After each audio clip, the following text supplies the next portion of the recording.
Kaikuren ustez, ekoizpen arduratsua da behiak gure larreetako belarrez elikatzea eta horrela gure ingurunea zaintzea. Kaiku kilometro zero, ekoizpen arduratsuko esnea.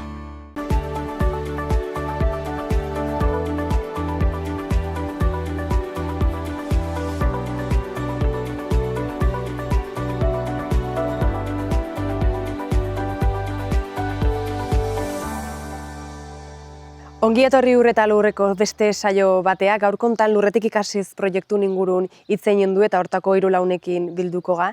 Lehenbiziko irakasle batekin hitzein du, Elizondoko Lanbide Eskolakoa Jaione Perurena, eta hortatik 2 ekoizlekin pasatuko ga hitzeita, proiektun parte hartu duenak, bat Iñaki Bengoetxea Baztango xuriri buruz Arizkuna joanenga, eta azkenik Zugarramurdin bukatuko dugu Maialen Txantrekin Martina baratzen.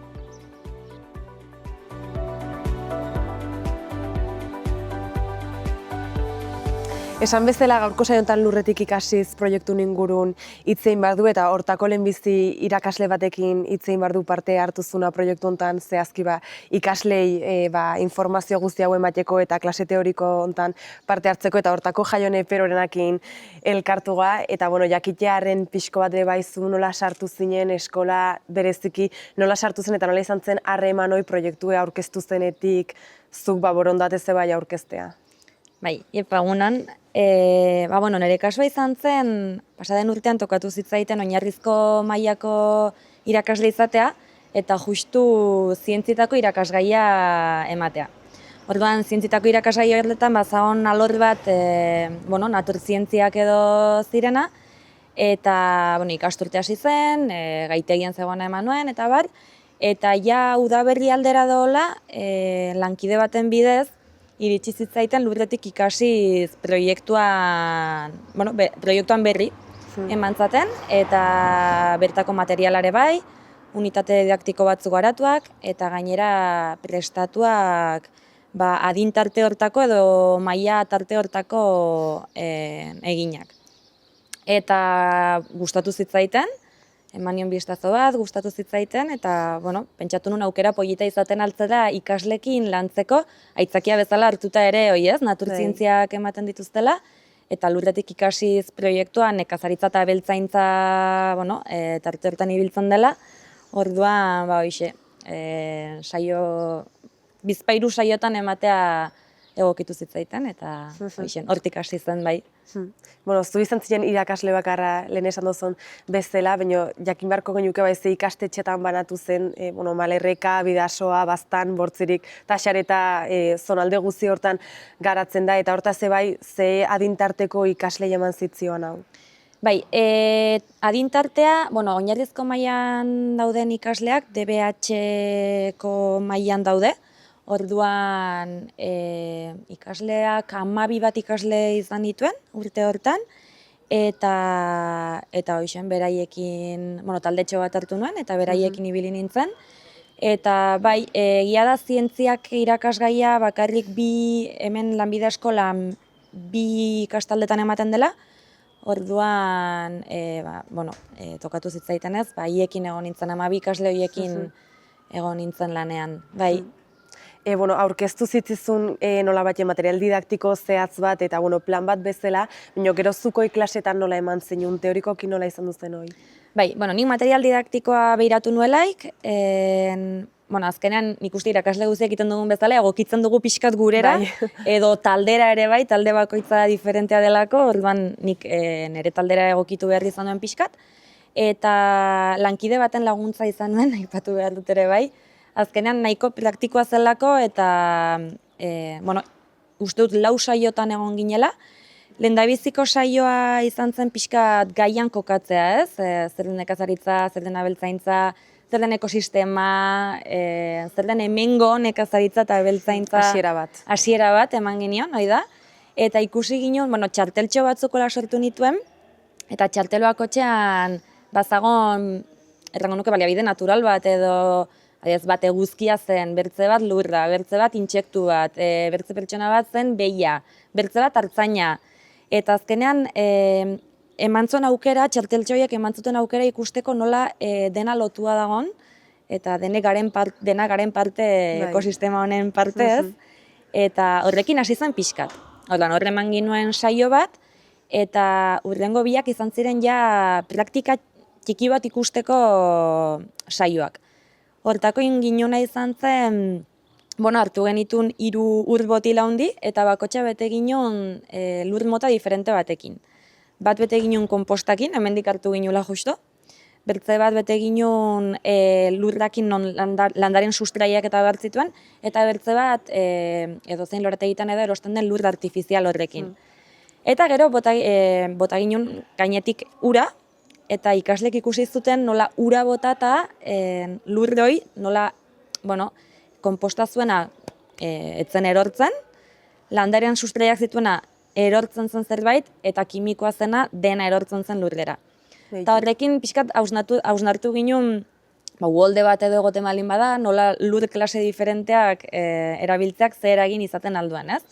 Pixkat horren inguruan ibili ginen, eta horrekin pasatu gintuen 2 saio, azkenen kanporatera ginen, ez dakize, lurra bila joan ginen, eta hola.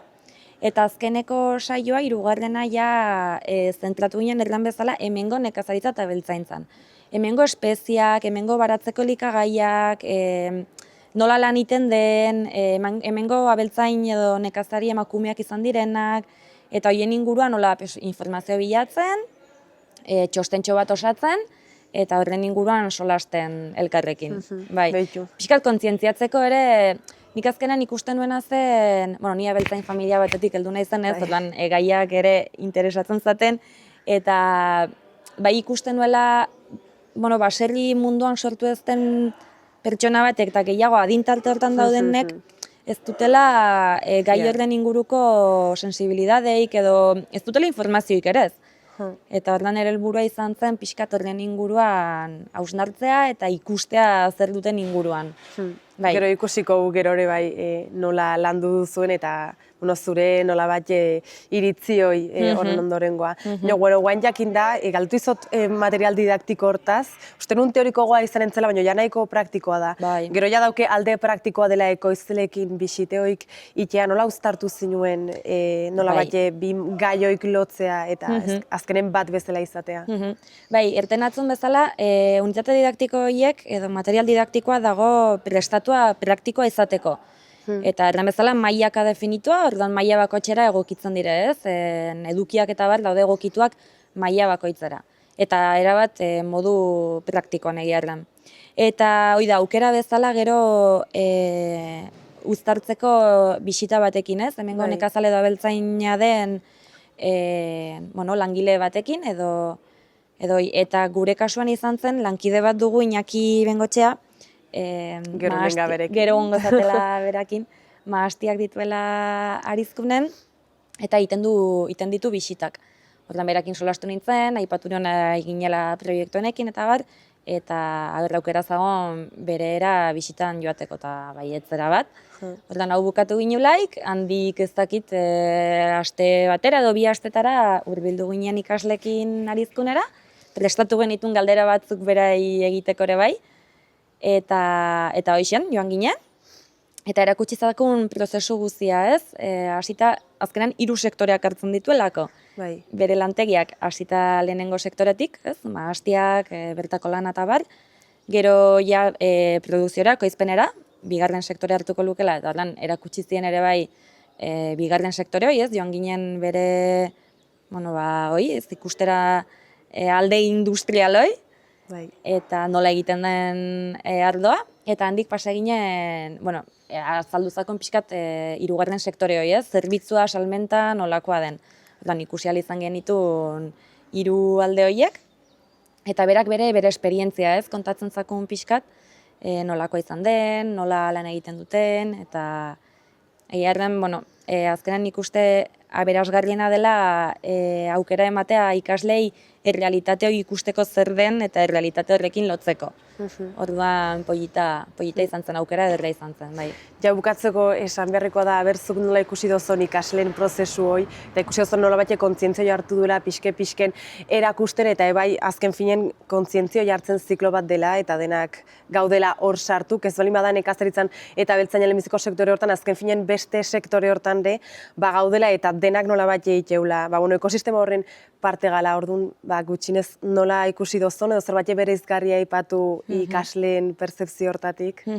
Bai, nik nire iritzia edo nire hausnarketa propioa izan dena da, bai, ikusi nuela nola ikasle batzuk ez zuten inongo ideiik edo sensibilizazio lehen erran dutena gai honekin, eta bai, azkenean, erraten nuen bezala hain praktikoa da, realitateakin hain lotua egin ginen, ikusi ahal izan zutela bere garrantzia zein den, gainera bizigaren eskualdean bizita oinikan eta gehiagon ikuste, eta arras aukera polita, eta nik egirren animatuko nituzke irakasleak proiektu hau bederen ez da izan berrik lau saiotan, saio motx batean ere zerbait ikusteko izaten aldela eta ongi dagola. Bai, aukera ederra dela bai haientzat, bai guretzat eta gizarteantzat orokorrean. Hoxe, esan dozun bezala gizartentzat, eta berzukin dozun deialdi haure bai pixkoat sartzen den hezkuntza sistema hontan, zuk bezala.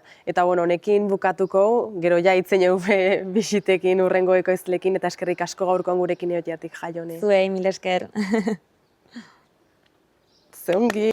Kaikuren ustez, behiak gure larreetako belarrez elikatzea da ekoizpen arduratsua, eta horrela gure ingurua ezagutzen dugun moduan zaintzea. Esnea egunero jasotzea freskotasunari eusteko, eta abeltzain guztiei laguntza bera ematea. Horregatik, kalitate handia eta zaporea du Kaiku esneak. Kaiku kilometro zero, ekoizpen arduratsuko esnea. Esan bezala Iñaki Bengoetxeakin elkartua baztango xurie ekoizten don pertsonakin hain zuzen ere. Eta jaionekin aipatu duen bezala, guain pixko bat ikustea praktikotasun batean nola eman zen lurretik ikasiz proiektu eta hortako elkartu zurekin. Iñaki, kontatu pixko bat zu nola sartu zinen proiektu hontan nola eman zinun hasiera hoi? Gehien bat iniziatiba jauregia azkarate hortik etorri zen, hor beraiek ibili ziren olako kakareado proiektu baten barnean, eta hor ikusi zuten nola, pixka bat aurren edo eskolen eta gero ekoizleen arteko distantzia sobera luzea zela, Eta pixka bat laburtu nahian edo hurbildu nahian, ea aukera gongotzateken zerbait lago proiekturen baten hurbiltzeko ikasleei eta bastan eta bidasoako haur guztiei nekazaritza eredu bat eta berez lanbide eredu bat, Zazpi ekoizle izatea, oker, ez bana bile, zuk nora erabaki zinun zuoitako banda ezin nula izan, edo aiatu zitizun Aitor Azkaratengatik, edo zu sartu zinen proiektu honta? Bilera bat egin zen, hasieran Baztango Zaporen barnean, eta hor prezegoena aurrera pauso emateko, irakasleekin, eskola guztiekin beste bilera bat egin zen, proiektua azalduz, ea ikusteko beraien ikuspuntua zein zen, eta orduan hortik aurrera tiraka, pausoak eman genuen zazpi ekoizle. Eta gero erabaki zen ez bakarrik Baztan mailan, baizik eta Baztan Malarrek eta Bortziritan, eta orduan ireki izan, eta hor beste 3 ekoizle gehitu ziren. Pentsatzen igual prozesu hori hasieran nahiko zaila izan zela, harremantzea ekoizle, gero ikastetxe eta bai ikasleen proiekzio hortatik edo nolako izan zen prozesu horren hasiera? Zaila da, azkenean, gu asko lehendabiziko sektorean edo gero industria, nekazale eta elikagaien industrian ari garenak, hezkuntzarekin lotura gutxi askotan, aurrekin bizitak eta egiten genituen, baina igual helduekin, aurrekin, eta orduan hori prestatu behar izan zen, eta landu behar izan zen, nahiko luzea izan zen, alde batetik diru laguntza lortu zenez, horrekin lortu genuen unidade didaktiko batzu prestatzea eskoletan lan egiteko, eta gero hori beraien eskura gainera jarri dena, eta gero gainera Somorro taldea prestatu zituen bakarka gurekin bilduz bizitan nolakoak izango ziren, nola izan behar ziren pixkat erakargarriak izateko ikasleentzat. Claro, bai. Eta material didaktiko jordun zuek prestatu zinuen eta gero irakasleek ohi banatu zuen, edo beste batek prestatu zuen? Unidade didaktikoa prestatu zituzten Iruñako beste talde batek, Arrea ditzen dena, eta hoiekin batera Somorro, eta ekoizleek, ez? Bakoitza gero egon ziren berri irakurketak eta berriro prestatuta. Eta behin prestatuta forma eman zitzaion eta jarri ziren denak eskolen esku. Beraiek elikadura lantzen dutenean, nekazaritza lantzen dutenean, jakin dezaten aukera dagoela modu praktiko baten gainera bizitarekin, ez txango ludiko batekin edo honi pasatzeko denbora pasa, baizik eta irakaskuntzaren prozesuan barnean aukera zegoela guztiatik egitera joateko. Bai, osongi.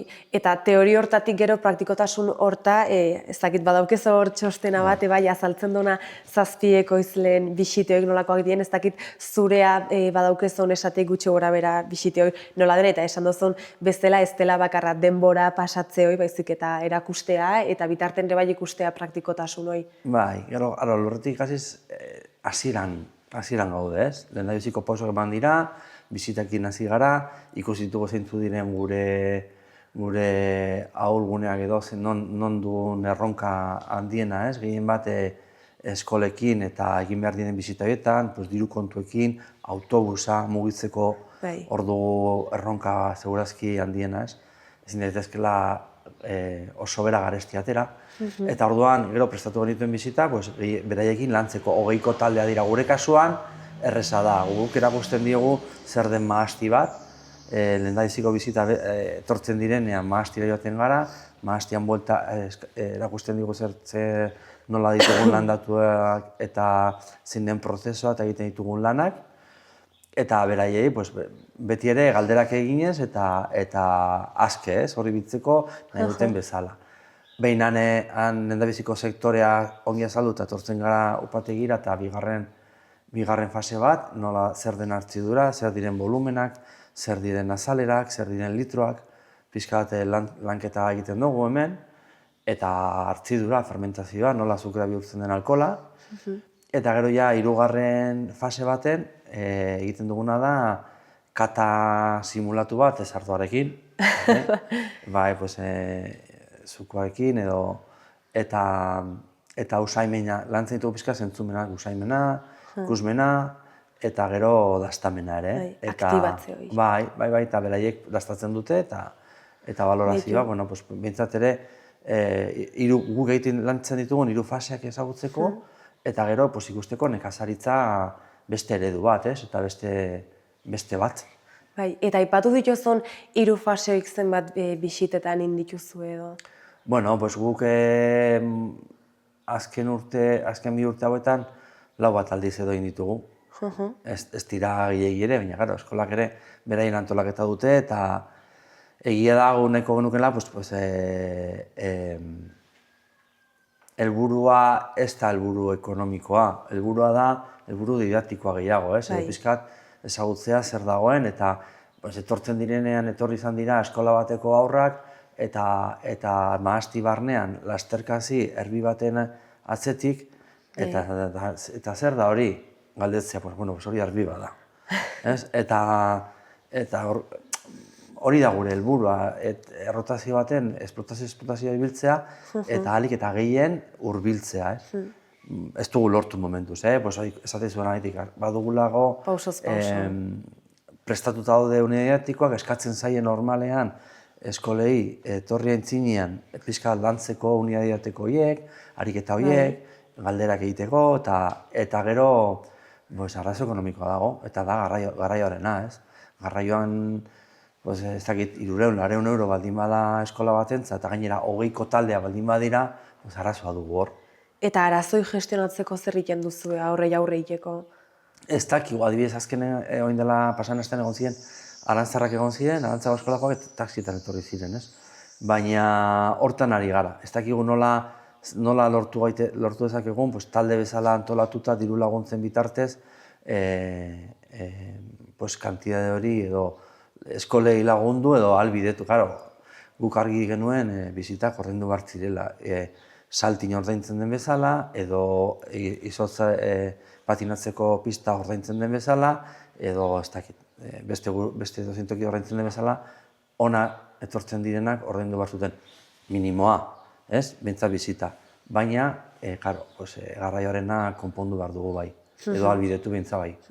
Azken finean esan duztu helburu didaktiko bat dela, baina bai kontun hartzea helburu didaktiko horren atzetik ze helburu dagoen, adibidez belaunaldin segide horien bateak, gero bai nekazaritza ekologikoa egiten duzu ekoizleotatik gehienak, baztango ingurumena, ez baztan bakarrik, malerreka, burtzirik, eta zonalde guzti haue bai ikustea hemen bai posible dela, eta zuek nola bate mentalidade hoi sartu nahi diuzue umeile bai belaunaldi segide hori. Bai, argi dago, ezagutzen duten nekazaritza eredu hori, edo dagoena beti etxetan,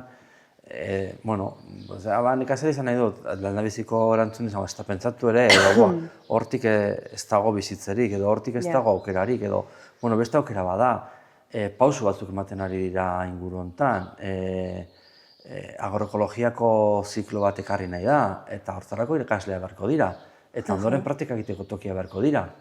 Eta, ikasleek ezagutu behar dute zer diren herri lurrak, ezagutu behar dute ze aukera dauden, beste ogibidea dela. Eta soldata bat ateratzeko aukera askotan badagoela. Etxe guztietan gaur egun 2 soldata daude, bat nekazaritzako izan daiteke, ezta? Bai. Eta proiektu edo lan guzti honen ondoren zure balorazioa nola bat zer da, bai, zuentzako zen ure ekarri diton, eta baita ere, ikaslentzako eta etorkizun batea behidetu zure bai, ze nola ikusten dozo landu dola honek? Alde batetik, gure zazpi gara, irekie, eta espero dugu hemendik aintzin ere, ekoizle gehiago tortzea, gugana, eta apuntatzea ikusita, ze nekazaritza eredu ari garen erakusten, ez? Eta gero ikasleek, landu behar dute, eta irakasleek ere barne hausnarketa bat egin behar dute, benetan ere hurbiltasunean badirelako egunerako eskoletan lantzen dute materia hori errealidadean ikusteko, ez? Eta, sortzen ari gara, hurbildu nahian, eta beraiei hau hurbildu nahian. Iñaki, eskerrik asko kontatutako guztingatik, eta hurbilketa eta bertatze hori bai etorkizunen asko ze bertagokoa izaten eta lortzen den azkenen helburu hori etorkizun hori aurre ateatzekoa. Nekazaria barko dira, eta? Bai, hala da. Eskerrik asko, Iñaki. Zuei.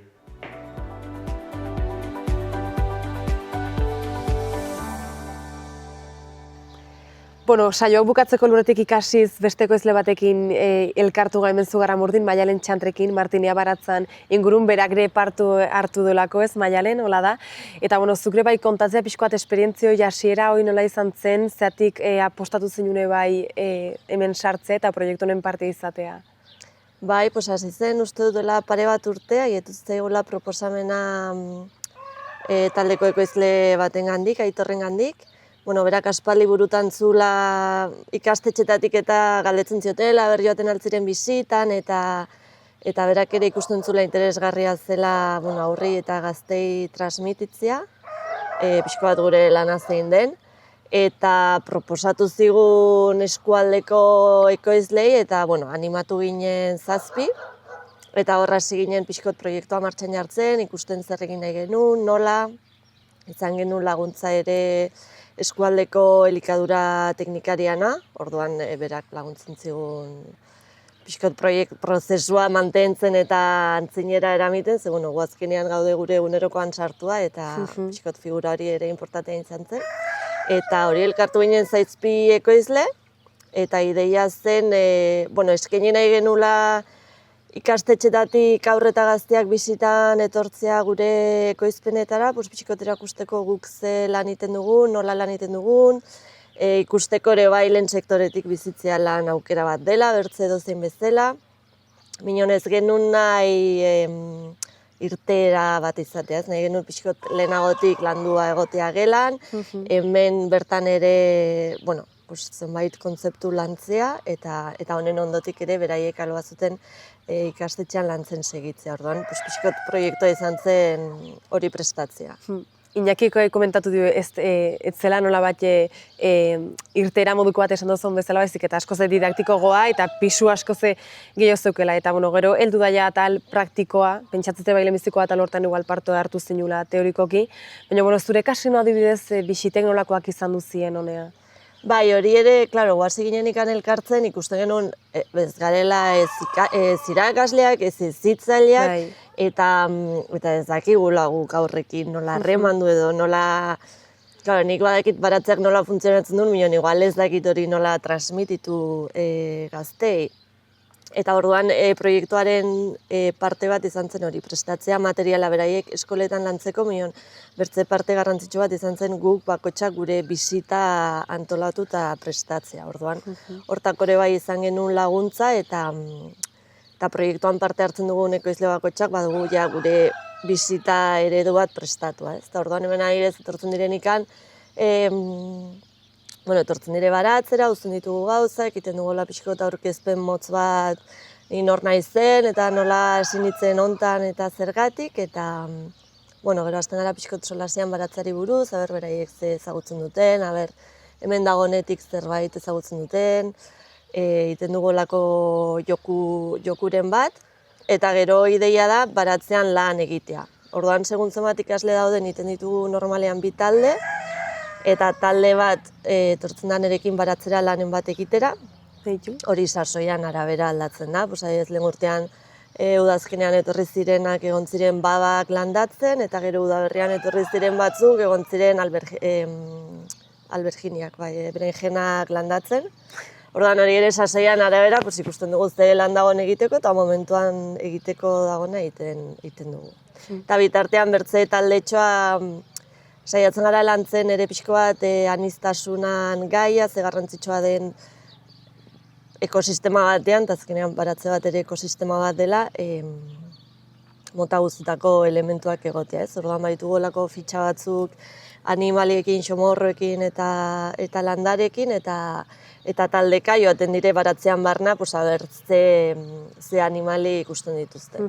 Eta gero aldatzen dugu, orduan xomorrak bilatzen egon direnak pasatzen dire lanera, eta gero alderantziz, orduan denek dena egiten dute.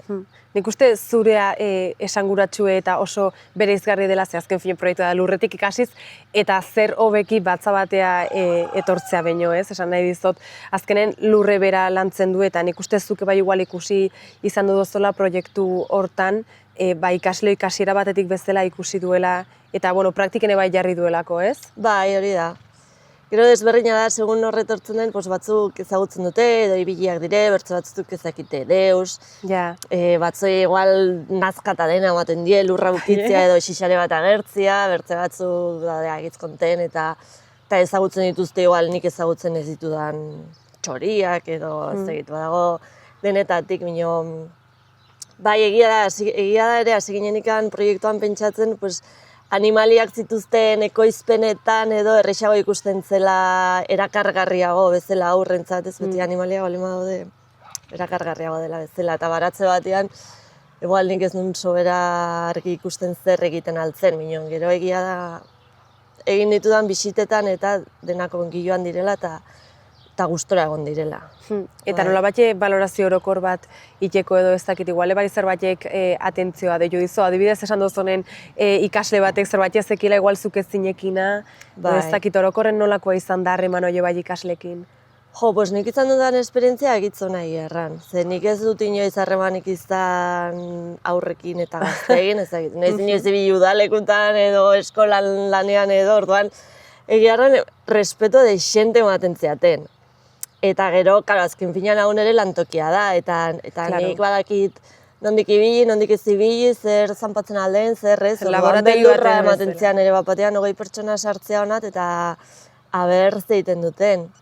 Minon, orain arte etorri direnak bederen, segidan ulertu dute, nik esplikatu diet, bera, ikusten duzuen ondo den gauza landatuak, ulertzen duzue nondik dauden bideak, nondik ez, eta segidan hartu zuten, eta bazekiten nondik joaten altzen, nondik ez, ezakit, segidan ulertu zuten gutxi gora bera nola funtzionatzen zuen. Eta alde hortatik agizkonten. Errepikatzeko modukoa, bentsatzen dut. Bai. Bai, orain udaberri honetan ere eskolaren bat etorriko da, eta bai, gustora. Orduan zenbat eskolak hartu du parte? Jo, joan den ikasturtean, 2023-24 pasaden ikasturtean, uste dut guztira pasatu zirela 400 ikasle inguru kalkulatu genuen. bai, ezakit denetara zenbat bisita izan ziren, minon proiektu guztian artean 400 ikasle inguru. Eta urten momentuz pixkat gutxigo, baina bueno, egia da, irtera gehienak izaten dire udazkenean edo udaberrian, ze neguko hoietan zaila da, claro, bisita hauek gehienak kanpoan dire, orduan haunitzetan ere kontutan hartu behar duzu eguraldia, eta niri pasatu zait 3 aldiz atzeratu behar izatea bisita, beti euria ematen zutelako. Orduan gehienak udazkenean eta udaberrian, orduan behar badago indik udaberrian ere bertze bisita batzuk egongo dire. Iñakik aipatu dio aztin, adibidez, arazotako bat izan dela, ekonomikoki igual transporte eta hola, auzo Garramurdin dau, igual pixkoat urrutigo dau esan berra da, eta igual beste gauzu bat galazi dizuena eguraldia izan da, edo zerbait zailtasun bat euki duzu hortaz aparte edo nola izan da igual gestioa guzi hau? Ez, gehiena izan da, gaur egun eskolek duten arazoa autobusa garesti direlako, orduan toki batetik bertzera autobusa hartu behar bali maduzu, gastu handiena hori dela, eta hori da pixkat gehien mugatzen duna momentuz. Eta guk ere gure aldetik ez dakigu sobera ongi hor ze egiten aldugun, orduan, saiatzen gara, aber kombinatzen dian lituzten, ez dakitzu Garramurdira etorri autobus erdia, eta bertze erdia Arizkunera, edo etortzen badire denak zu Garramurdira, mendi buelta bat eman, edo Kobazulotara joan, ja saiatzen diren kombinatzen autobusa betetzeko eta eguna aprobetxatzeko. Eta uste dut momentuz hori izan dela zailtasuna handiena.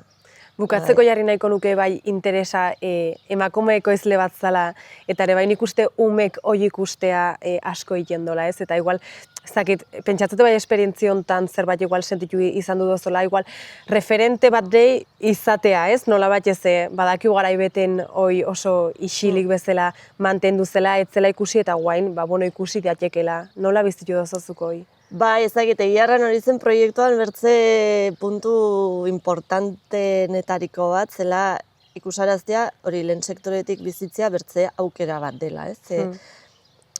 Imaginatzen dut alde guztietan, bereziki gure eskualdean uste dut, oraindik badagoela harreman handia lurrakin, ez?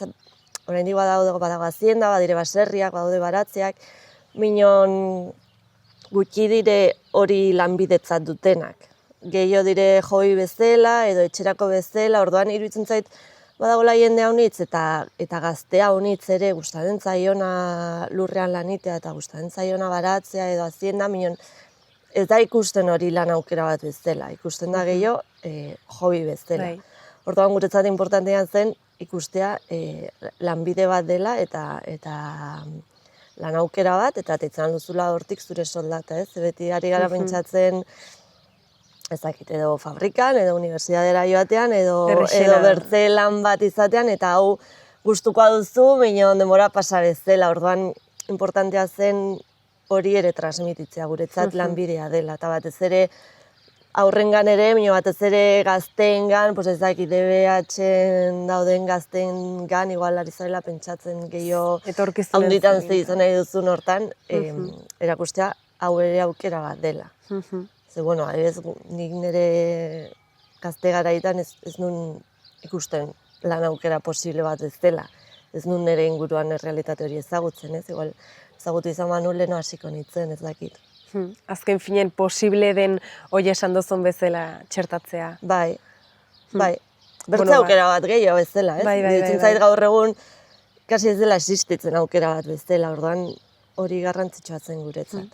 Eskerrik asko Maialen gaur kontan gurekin egoteatik, eta ja udaberrin sartu ganez pentsatzen lanen hasi beharko zala gutxineka, osak utziko zaitu ja denbo libre hontan. Eskerrik asko.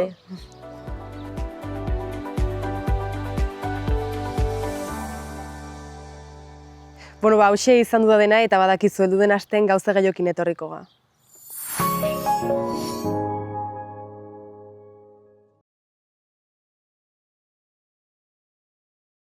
Kaikuren ustez, ekoizpen arduratsua da gure abeltzain guztiei, handiei naiz txikiei, laguntza bera ematea. Kaiku kilometro zero, ekoizpen arduratsuko esnea.